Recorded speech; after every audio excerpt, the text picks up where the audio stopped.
President Joe Biden has a potentially big campaign problem, his son. He loves his son desperately, but that doesn't change the fact Hunter Biden could be in a significant re-election liability. And of course, transparency demands that voters have all the facts, whatever the facts may be, good, bad, or ugly, or something in between for the president and all the candidates. Hunter has been under investigation by the Department of Justice since at least 2018. The House Oversight Committee recently launched its own investigation into Hunter's foreign business deals. House Oversight Committee Chairman and Republican Kentucky Congressman James Comer claims that, and we cannot confirm this, that at least 12 members of the Biden family have benefited from Hunter's business dealings. Comer has said that the president's brother James Biden and Hunter's sister-in-law Hallie Biden received money from a Beijing-backed CEFC China energy venture in 2017 and 2018. An email on Hunter's famous laptop related to that deal shows the deal guaranteeing 10% of the venture's equity to be held by Hunter for the big guy. A former business associate of Hunter said the big guy is President Biden. Note, this email and transaction were after President Biden left office as vice president and before he became president. President Biden denies any knowledge of his son's overseas business dealings. And let's not forget, the president is also facing a special counsel investigation. The investigation is looking into the handling of classified documents found in his Delaware home garage in a box next to his Corvette. And another set of classified documents were found at the Penn Biden Center in Washington, D.C.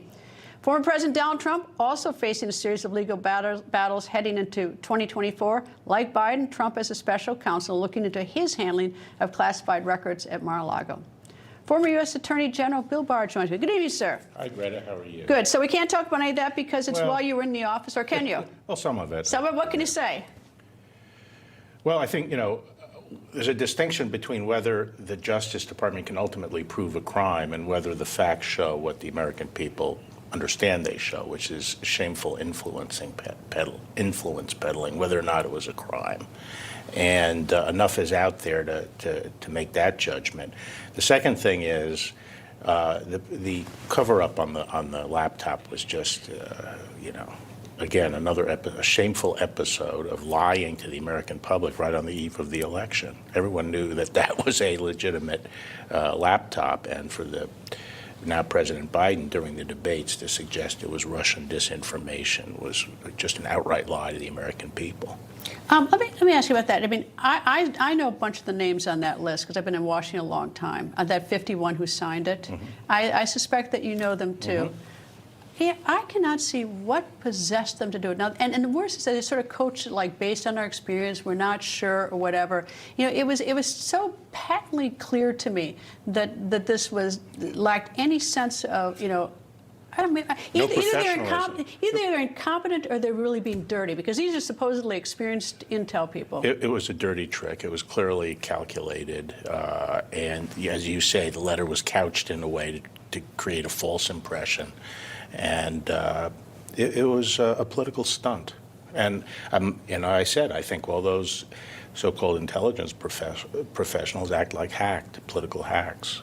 Well, it was particularly, some of the names, like former CIA Director and Secretary of Defense Leon Panetta, and his former congressman. I've admired him for years. So have I. How did he let his name end up on that? I don't know. That was the biggest disappointment to me. Me too. I've really admired him over the years. You know what I think it was? I think Jeremy Bash, who was his chief of staff, whose name is also on that. Mm-hmm. I'm suspicious. I don't know, but I assume he made the call, but whatever. But yeah. Deeply disappointing. All right, let me turn now to prosecutors across the country. Yep. These progressive prosecutors are now they're reducing crimes or letting people go. When I was a criminal defense lawyer, I couldn't find a progressive prosecutor. My life depended on it. They want to lock all my clients up. What has happened? Well, it's partisan politics and ideology, and it's something that I've referred to as people not playing their position. Law and order has to be the foundation of all social progress. You can't have social progress without law and order, peace on the streets. And we have now people going into law enforcement who are ignoring the nuts and bolts of law enforcement and keeping people safe and trying to leapfrog into some, perfect world of perfect social justice. The problem is people are getting killed and maimed and terrorized in the inner city. And as you know from your experience in law enforcement, this strikes at the root of our whole system. Getting the cooperation of the community policing, and being able to do precise policing so you don't go out and roust everybody, but go right for the the shooter, the harm, the person who's causing the damage, that requires cooperation. No one cooperates when they know the offender is going to be right out on the street the next day, if not earlier, to threaten them. So it's dried up all the information. It's getting juvenile justices into serial crime because there's no consequences to what they do. They're not doing these kids any favor because they become career criminals once they get, start committing a series of crimes.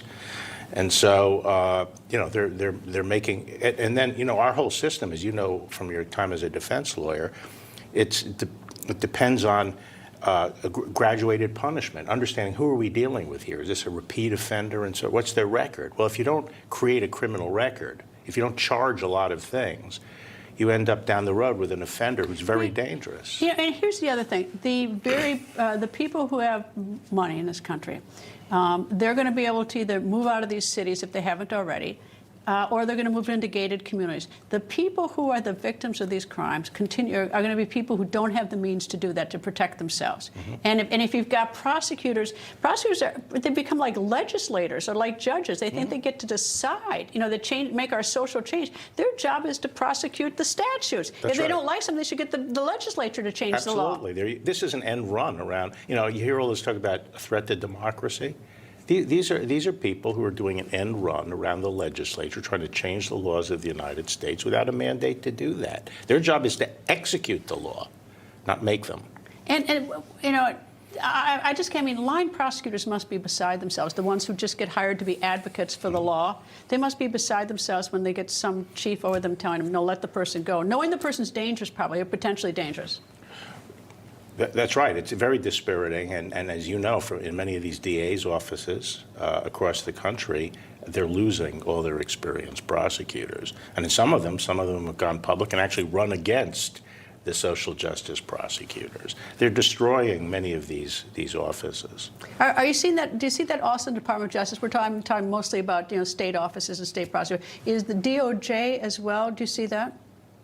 I see it in some areas, like the anti-drug prosecutors, the anti-cartel prosecutors, things like that. I think there's some, dispiriting, they're dispirited, but I don't see it on the same scale.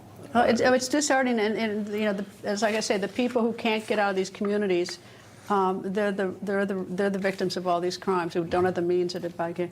Former U.S. Attorney General Bill Barr, thank you, sir. Thank you.